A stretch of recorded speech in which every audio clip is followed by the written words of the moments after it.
ವೆಂಕಟನಾಥಾರ್ಯಃ ಕವಿತಾರ್ಕಿಕಕೇಸರಿ ವೇದಾಂತಾಚಾರ್ಯವರ್ಯೋ ಮೇ ಸನ್ನಿಧತ್ತಾಂ ಸದಾ ಹೃದಿ ಯೋ ನಿತ್ಯಮಚ್ಯುತಪದಾಂಬುಜಯುಗ್ಮರುಗ್ಮವ್ಯಾಮೋಹತಸ್ತರಿತರಾಣಿ ತೃಣಾಯ ಮೇನೆ ಅಸ್ಮದ್ಗುರೋರ್ಭಗವತೋಸ್ಯ ದಯೈಕಸಿಂಧೋಃ ರಾಮಾನುಜಸ್ಯ ಚರಣೌ ಶರಣಂ ಪ್ರಪದ್ಯೆ ವ್ಯಾಸಂ ವಸಿಷ್ಠನಪ್ತಾರಂ ಶಕ್ತೇಃ ಪೌತ್ರಮಕಲ್ಮಷಂ ಪರಾಶರಾತ್ಮಜಂ ವಂದೇ ಶುಕತಾತಂ ತಪೋನಿಧಿಂ ಕೃಷ್ಣಾಯ ವಾಸುದೇವಾಯ ಹರಯೇ ಪರಮಾತ್ಮನೆ ಪ್ರಣತಕ್ಲೇಶನಾಶಾಯ ಗೋವಿಂದಾಯ ನಮೋ ನಮಃ ಶ್ರೀರಾಘವಂ ದಶರಥಾತ್ಮಜಮಪ್ರಮೇಯಂ ಸೀತಾಪತಿಂ ರಘುಕುಲಾನ್ವಯರತ್ನದೀಪಂ ಆಜಾನುಬಾಹುಂ ಅರವಿಂದದಳಾಯತಾಕ್ಷಂ ರಾಮಂ ನಿಶಾಚರ ವಿನಾಶಕರಂ ನಮಾಮಿ. ಶ್ರೀ ಶಂಕರವಾಹಿನಿ ಮೂಲಕವಾಗಿ ಕಾರ್ಯಕ್ರಮವನ್ನು ವೀಕ್ಷಿಸುತ್ತಿರುವಂತಹ ಎಲ್ಲ ಭಕ್ತರಿಗೂ ನಮ್ಮ ಅನಂತ ಪ್ರಣಾಮಗಳು. ವಿಷ್ಣು ಸಹಸ್ರನಾಮದಲ್ಲಿ ಬರುವಂತಹ ಪ್ರತಿಯೊಂದು ಶ್ರೀನಾಮಕ್ಕೂ ಅರ್ಥವಿಶೇಷವನ್ನು ತಿಳಿಯುವ ಪ್ರಯತ್ನದಲ್ಲಿ ನಾವು ತೊಡಗಿದ್ದೇವೆ. ಸಹಸ್ರನಾಮದಲ್ಲಿ ಬರುವಂತಹ 40ನೇ ಶ್ರೀನಾಮ ಪುಷ್ಕರಾಕ್ಷ ಎಂಬುದು. ಪುಷ್ಕರ ಎಂದರೆ ತಾವರೆ ಪುಷ್ಪ, ಅಕ್ಷ ಎಂದರೆ ಕಣ್ಣು. ತಾವರೆ ಪುಷ್ಪದಂತೆ ಕಣ್ಣುಗಳುಳ್ಳವನು ಅಥವಾ ಕಮಲದಂತೆ ಕಣ್ಣುಗಳುಳ್ಳಂತಹ ಪರಮಾತ್ಮನಿಗೆ ನನ್ನ ನಮಸ್ಕಾರಗಳು, ಪುಷ್ಕರಾಕ್ಷಾಯ ನಮಃ ಎಂದು ಆ ಶಬ್ದ ತೋರಿಸತ್ತೆ. ಇದು ಭಗವಂತನಿಗೆ ಪುಂಡರೀಕ ದಳದಂತಿರುವಂತಹ ನೇತ್ರ, ಅದು ಉಪನಿಷತ್ತೇ ಕೊಂಡಾಡತ್ತೆ. ತಸ್ಯ ಯಥಾ ಕಪ್ಯಾಸಂ ಪುಂಡರೀಕಮೇವ ಅಕ್ಷಿಣೀ ಎಂದು ಉಪನಿಷತ್ತಲ್ಲಿ ಪರಮಾತ್ಮನ ಕಣ್ಣುಗಳು ಪುಂಡರೀಕದಂತೆ ತಾವರೆ ಪುಷ್ಪದಂತಿದೆ ಎಂದು ಉಪನಿಷತ್ತು ಹೇಳುತ್ತೆ. ಜೊತೆಗೆ ಶ್ರೀಮತ್ ರಾಮಾಯಣ, ಮಹಾಭಾರತ ಇತ್ಯಾದಿ ಗ್ರಂಥಗಳಲ್ಲೂ ಸಹ ಪರಮಾತ್ಮನ ಕಣ್ಣುಗಳನ್ನು ವರ್ಣನೆ ಮಾಡಬೇಕಾದ್ರೆ, ಉದಾಹರಣೆಗೆ ರಾಮಾಯಣದಲ್ಲಿ ರಾಮ ಕಮಲಪತ್ರಾಕ್ಷ ಸರ್ವಸತ್ವ ಮನೋಹರ ಎಂದು ವಾಲ್ಮೀಕಿ ಮಹರ್ಷಿ ಕೊಂಡಾಡ್ತಾರೆ. ಸತ್ವಪೂರಿತವಾದ ದಿವ್ಯಮಂಗಳ ವಿಗ್ರಹ ಶ್ರೀರಾಮನದ್ದು. ಮನೋಹರ, ಮನಸ್ಸನ್ನು ಹರಿಸುವಂತಹ ಸ್ವರೂಪ. ನೋಡಿ, ನಮ್ಮದು ಪಾಂಚಭೌತಿಕವಾದ ಶರೀರ, ಪರಮಾತ್ಮನದ್ದು ಶುದ್ಧ ಸತ್ವಮಯವಾದ ಶರೀರ. ಆ ಶರೀರದಲ್ಲಿ ಕಮಲದಂತೆ ಅದ್ಭುತವಾದ ಕಣ್ಣುಗಳು. ರಾಮೋ ರಕ್ತಾಂತಲೋಚನ ಎಂದು ದೀರ್ಘವಾದ ನೇತ್ರ, ಸ್ವಲ್ಪ ನಸುಗೆಂಪಾದ ಕಣ್ಣುಗಳು. ತಾವರೆ ಪುಷ್ಪಕ್ಕೆ ಆ ತಾವರೆ ದಳದಲ್ಲಿ ಕೆಂಪು ಬಣ್ಣ ಇರುತ್ತೆ. ಆ ರೀತಿ ಪರಮಾತ್ಮನ ಕಣ್ಗಳಲ್ಲೂ ನಸುಗೆಂಪು, ಸ್ವಲ್ಪ ಸ್ವಲ್ಪ ಸ್ವಲ್ಪ ಅಷ್ಟು ಡಾರ್ಕ್ ಆಗಿಲ್ಲದೆ ಸ್ವಲ್ಪ ಲೈಟಾಗಿರುವಂತಹ ಕೆಂಪು ಪರಮಾತ್ಮನ ಕಣ್ಗಳಲ್ಲಿರುತ್ತೆ. ಆ ಕಣ್ಗಳಲ್ಲಿ ಕರುಣೆಯೇ ತುಂಬಿರುತ್ತೆ. ಆ ಕಣ್ಗಳು ಸದಾಕಾಲ ವಿಕಾಸವಾಗಿರುತ್ತೆ. ಅದು ಅನುಗ್ರಹವನ್ನು ಮಾಡುತ್ತೆ. ತಂಚಾರು ನೇತ್ರಂ ಮೃಗಶಾಖ ನೇತ್ರ ಎಂದು ಪರಮಾತ್ಮನ ಕಣ್ಗಳನ್ನು ಅದ್ಭುತವಾಗಿ ಶ್ರೀಮದ್ ರಾಮಾಯಣ ನಮಗೆ ತೋರಿಸತ್ತೆ. ಚಕ್ಷುಷಾ ತವ ಸೌಮ್ಯೇನ ಪೂತಾಸ್ಮಿ ರಘುನಂದನ ಎಂದು ದೇವತೆಗಳಿಂದ ಹಿಡಿದು ಸಕಲ ಮಾನವರು, ಋಷಿಗಳೆಲ್ಲ ಪರಮಾತ್ಮನ ಕಟಾಕ್ಷಕ್ಕೋಸ್ಕರ ಎದುರು ನೋಡ್ತಾ ಇರ್ತಾರೆ. ನಾವು ದೇವಸ್ಥಾನಕ್ಕೆ ಹೋಗ್ತೀವಿ, ದೇವರು ನಮ್ಮನ್ನು ನೋಡಬೇಕು ಅಂತ ನೋಡ್ತೀವಿ. ಎಂಚ ರಾಮಂನ ಪಶ್ಚೇತ್ತು ಯಶ್ಚ ರಾಮಂನ ಪಶ್ಯತಿ ನಿಂದಿತಸ್ಸ ಭವೇನ್ ಲೋಕೆ ಸ್ವಾತ್ಮಾಪ್ಯೇನಂ ವಿಗರ್ಹತೆ. ನಮ್ಮನ್ನು ನಾವು ಬೈಕೊಳ್ತೀವಂತೆ. ವಾಲ್ಮೀಕಿ ಹೇಳ್ತಾರೆ, ಒಂದು ನೀನು ರಾಮನ್ನಾದರೂ ನೋಡು, ಅಥವಾ ರಾಮ ನಿನ್ನನ್ನಾದರೂ ನೋಡಬೇಕು. ನೀನೋ ಅವನ ದರ್ಶನ ಮಾಡಬೇಕು, ಅಥವಾ ಅವನ ಕಟಾಕ್ಷವಾದರೂ ನಿನ್ನ ಮೇಲೆ ಬೀಳಬೇಕು. ಇದೆರಡೂ ನಡೆಯದೆ ಹೋದಲ್ಲಿ ನಿನ್ನ ಜನ್ಮ ವ್ಯರ್ಥವಾಗತ್ತೆ ಎಂದು ವಾಲ್ಮೀಕಿ ಮಹರ್ಷಿ ಕೊಂಡಾಡ್ತಾರೆ. ಅಂತಹ ಅದ್ಭುತವಾದ ಕಣ್ಗಳಿಂದ ನಮ್ಮನ್ನು ಕಟಾಕ್ಷ ಮಾಡಬೇಕು ಎಂದು ತಾನೇ ಎಲ್ಲರೂ ಪ್ರಾರ್ಥನೆ ಮಾಡ್ತಾರೆ. ಅವನ ಕಟಾಕ್ಷಕ್ಕೆ ನಾವು ಪಾತ್ರರಾಗಿಬಿಟ್ರೆ ನಮ್ಮ ಜನ್ಮ ಪಾವನವಾಗತ್ತೆ, ನಾವು ಪವಿತ್ರರಾಗುತ್ತೇವೆ.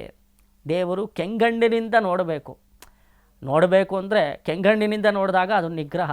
ಕೆಂಪಾದ ಕಣ್ಗಳಿಂದ ತಾವರೆ ಪುಷ್ಪದಂತಿರುವಂತಹ ಅದ್ಭುತವಾದ ಶೀತಳಮಯವಾದ ಕಟಾಕ್ಷದಿಂದ ನಮಗೆ ವೀಕ್ಷಣೆ ಮಾಡಿದಾಗ ನಮಗೆ ಪಾವನತ್ವ ಏರ್ಪಡುತ್ತೆ.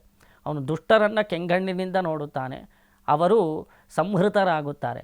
ಶಿಷ್ಟರನ್ನು ತುಂಬ ಶೀತಲವಾದ ಕಟಾಕ್ಷದಿಂದ ನೋಡುತ್ತಾನೆ, ಆವಾಗ ಅವರೆಲ್ಲ ಪೂತರಾಗುತ್ತಾರೆ. ಆ ರೀತಿ ಪರಮಾತ್ಮನ ಒಂದು ನೇತ್ರಗಳಿಗೋಸ್ಕರ, ಅವನ ನೇತ್ರದಿಂದ ಬರುವಂಥ ಕಟಾಕ್ಷಗಳಿಗೋಸ್ಕರ ನಾವು ನಿರೀಕ್ಷಣೆ ಮಾಡಬೇಕು. ಅದಕ್ಕೋಸ್ಕರವೇ ನಾವು ಸರ್ವವಿಧವಾದ ಕರ್ಮಗಳನ್ನು ಆಚರಿಸಬೇಕು ಎಂದು ನಮಗೆ ಶಾಸ್ತ್ರ ತೋರಿಸತ್ತೆ. ಇಲ್ಲಿ ನಾವು ರಾಮಾಯಣದಲ್ಲಿ ಏರ್ಪಟ್ಟಂತಹ ಒಂದು ಅದ್ಭುತವಾದ ಘಟನೆಯನ್ನು ನಾವು ಸ್ಮರಿಸಬಹುದು. ಪಂಚವಟಿಯಲ್ಲಿ ರಾಮಲಕ್ಷ್ಮಣರು ಸೀತಾದೇವಿ ಸಮೇತರಾಗಿರಬೇಕಾದ್ರೆ ಅಲ್ಲೊಂದು ಕುಟೀರವನ್ನು ನಿರ್ಮಾಣ ಮಾಡಿರ್ತಾನೆ ಲಕ್ಷ್ಮಣ ಸ್ವಾಮಿ. ಆ ಸಮಯದಲ್ಲಿ ಬರುತ್ತಾಳೆ. ರಾಮಾಯಣದ ಕಥೆಗೆ ತಿರುವು ಬರೋದೇ ಈ ಒಂದು ಘಟನೆಯ ಮೂಲಕ. ಈ ತಿರುವು ಕೊಡೋದು ಯಾರು? ರಾವಣನ ಸಹೋದರಿ ಶೂರ್ಪಣಖಿ. ಅವಳು ತುಂಬ ವಯಸ್ಸಾದವಳು. ಶೂರ್ಪಣಖಿಯ ಬಗ್ಗೆ ನಮಗೆ ಭೋಜ ಮಹಾಕವಿ ತನ್ನ ರಾಮಾಯಣದಲ್ಲಿ ಹೇಳಬೇಕಾದ್ರೆ ಶೂರ್ಪಣಖಿ ರಾಮನನ್ನು ತುಂಬ ಆಸೆ ಪಟ್ಟಳು, ರಾಮನನ್ನು ಪ್ರೀತಿಸಿದಳು. ಆದರೆ ವಾಸ್ತವಿಕವಾಗಿ ನೋಡಿದ್ರೆ ರಾಮ ಪಂಚವಟಿಯಲ್ಲಿರಬೇಕಾದ್ರೆ ಅವನ ವಯಸ್ಸೆಷ್ಟು? 37 ವಯಸ್ಸಾಗಿತ್ತು. ಶೂರ್ಪಣಖಿ ಯುಗಾಂತರದಿಂದ ಇದ್ದಾಳೆ. ಅವಳ ವಯಸ್ಸು ತುಂಬ ತುಂಬ ದೊಡ್ಡ ವಯಸ್ಸು. ಅವನ ವಯಸ್ಸಲ್ಲಿ, ರಾಮನ ವಯಸ್ಸಲ್ಲಿ, ಶೂರ್ಪಣಖಿಯ ವಯಸ್ಸಲ್ಲಿ ವಯಸ್ಸಲ್ಲೇ ಒಂದು ಸಾಮ್ಯತೆ ಇರಬೇಡವೆ? ಒಬ್ಬರು ಜೋಡಿ ಆಗಬೇಕು ಅಂದರೆ ಎಲ್ಲದರಲ್ಲೂ ಸಾಮ್ಯತೆ ಇರಬೇಕು. ಕುಲಂಚ ಶೀಲಂಚ ಸನಾತಥಾಚ ವಿದ್ಯಾಚ ವಿತ್ತಂಚ ವಪುರ್ವಯಶ್ಚ ಅಂತ ಹೇಳ್ತಾರೆ. ಕುಲದಲ್ಲಿ ಸಾಮ್ಯತೆ ಇಲ್ಲ, ವ್ಯಕ್ತಿತ್ವದಲ್ಲೂ ಸಾಮ್ಯತೆ ಇಲ್ಲ. ಇವಳೋ ರಾಕ್ಷಸಿ, ಇವನೋ ನರ.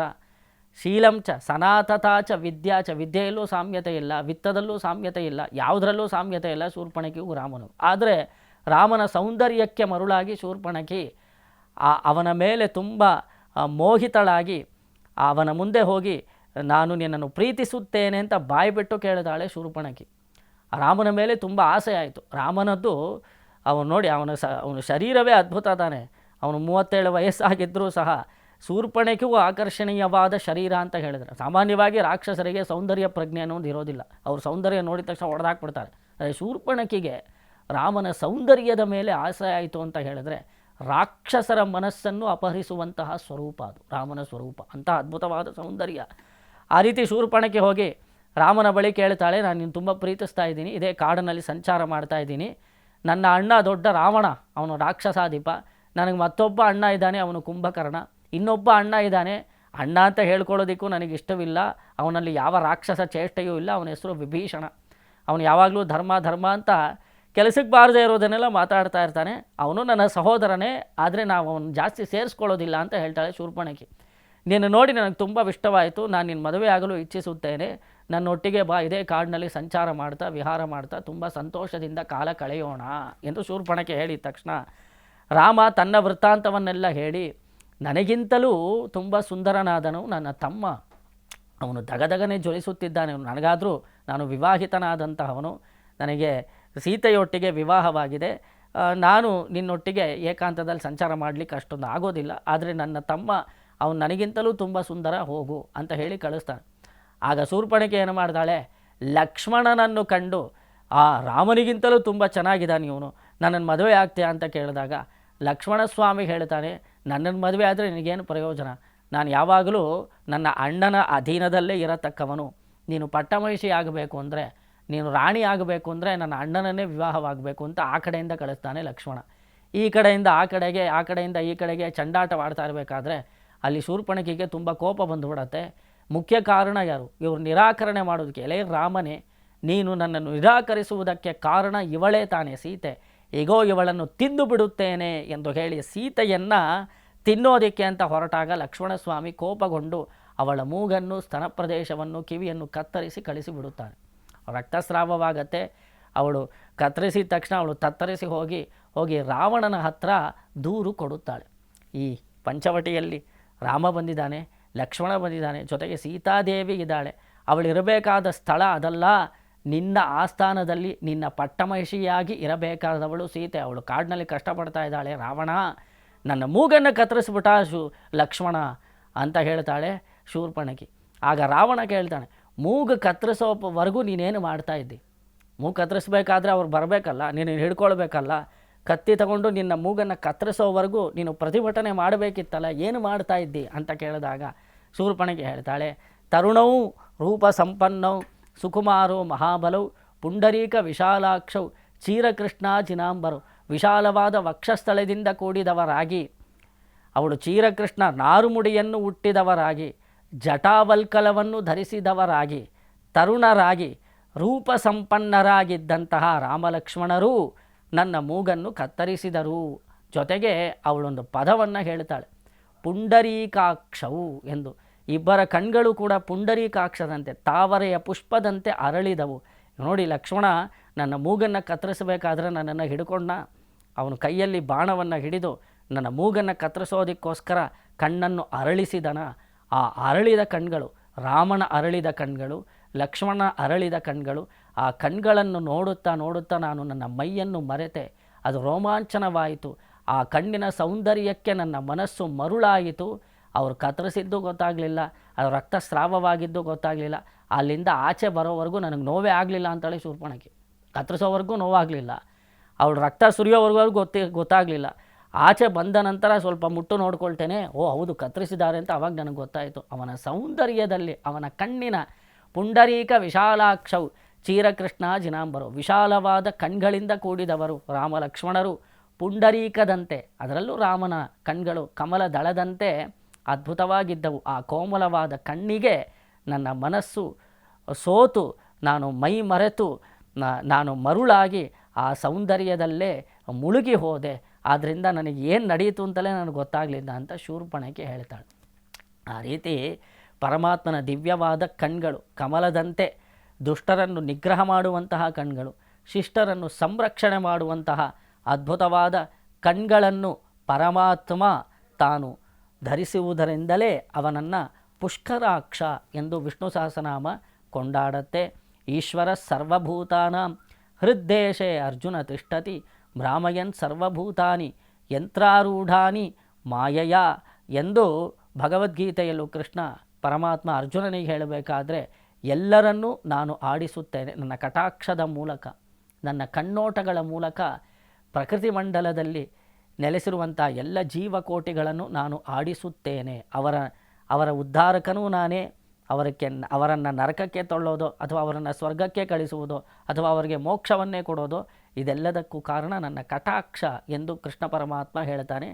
ಇದಕ್ಕೆ ಪರಾಶರ ಭಟ್ರು ನಿರುಕ್ತವನ್ನು ಹೇಳಬೇಕಾದ್ರೆ, ಅಕ್ಷಿಣೀ ಪುಂಡರೀಕೇವ ಭಕ್ತಾನುಗ್ರಹ ಕಾರಿಣಿ ಯಸ್ಯಾಸೌ ಪುಂಡರೀಕಾಕ್ಷ ಸ್ಯಾದಷ್ಟ ವರ್ಣಸ್ತು ಪಾವಕಃ. ಪಾವನತ್ವವನ್ನು ಏರ್ಪಡಿಸುವಂತಹ ಅಷ್ಟದಳ ಪದ್ಮದಂತೆ, ಅಂದರೆ ಒಂದು ಪದ್ಮಪುಷ್ಪಕ್ಕೆ ದಳಗಳಿರುತ್ತೆ ನೋಡಿ, ಆ ದಳಗಳು ಎಷ್ಟು ಮೃದುವಾಗಿರುತ್ತೋ, ಎಷ್ಟು ಕೆಂಪಾಗಿರುತ್ತೋ ಆ ರೀತಿ ಪರಮಾತ್ಮನ ಕಣ್ಗಳು ನೆಲೆಸಿದ್ದು ಭಕ್ತಾನುಗ್ರಹ ಕಾರಿಣಿ, ಭಕ್ತರನ್ನು ಅನುಗ್ರಹ ಮಾಡೋದಕ್ಕೋಸ್ಕರವೇ ಏರ್ಪಟ್ಟಿರುವಂತಹ ದಿವ್ಯವಾದ ಚಕ್ಷುಸ್ಸು ಅಥವಾ ಕಣ್ಗಳು, ಕಮಲದಂತಿರುವಂತಹ ಕಣ್ಗಳು. ಆ ರೀತಿ ಭಕ್ತಾನುಗ್ರಹಕ್ಕೋಸ್ಕರವಾಗಿ ತಾವರೆಯ ಎಳಸಿನಂತೆ ಕಣ್ಗಳು ಉಳ್ಳವನಿಗೆ ಪುಷ್ಕರಾಕ್ಷ ಎಂದು ವಿಷ್ಣು ಸಹಸ್ರನಾಮ ಮಂಗಳಾಶಾಸನ ಮಾಡುತ್ತೆ. ಶ್ರೀಮತೆ ರಾಮಾನುಜಾಯ ನಮಃ.